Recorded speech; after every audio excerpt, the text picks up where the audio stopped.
பணம்மா பசியை தீர்க்குமே. அப்படியா? ஆமா, எலெக்ஷன் எத்தனை வருஷத்துக்கு ஒரு தடவை வருது? 3 வருஷத்துக்கு ஒரு தடவையும் வருது, 5 வருஷத்துக்கு ஒரு தடவையும் வருது. பசி எத்தனை வேலை வருது? ஒரு நாளைக்கு 3 வேளை வருது. 3 வேலை வருதா? ஆமா, அந்த ஓட்டுக்கு எவ்வளவு பணம் கொடுப்பாங்க? 5 கொடுப்பாங்க, 10 கூட கொடுப்பாங்க. சரி, 10 ரூபாய் கொடுக்கான்னு வச்சுக்க. எத்தனை வேலை சாப்பாட்டுக்கு அது உதவும்? ஒரு நாள் 2 நாளைக்கு ஆகுங்க. அப்புறம் வருஷம் பூரா என்ன பண்ண போறேன்? பசியை தீக்கிறவங்களுக்காக 10 ஓட்டு போடுங்க. பணம்மா பசியை தீர்க்குமே. அப்படியா?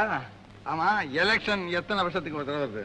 3 வருஷத்துக்கு ஒரு தடவையும் வருது, 5 வருஷத்துக்கு ஒரு தடவையும் வருது. பசி எத்தனை வேலை வருது? ஒரு நாளைக்கு 3 வேளை வருது. 3 வேலை வருதா? ஆமா, அந்த ஓட்டுக்கு எவ்வளவு பணம் கொடுப்பாங்க? 5 கொடுப்பாங்க, 10 கூட கொடுப்பாங்க. சரி, 10 ரூபாய் கொடுக்கான்னு வச்சுக்க. எத்தனை வேலை சாப்பாட்டுக்கு அது உதவும்? ஒரு நாள் 2 நாளைக்கு ஆகுங்க. அப்புறம் வருஷம் பூரா என்ன பண்ண போறேன்? பசியை தீக்கிறவங்களுக்காக 10 ஓட்டு போடுங்க.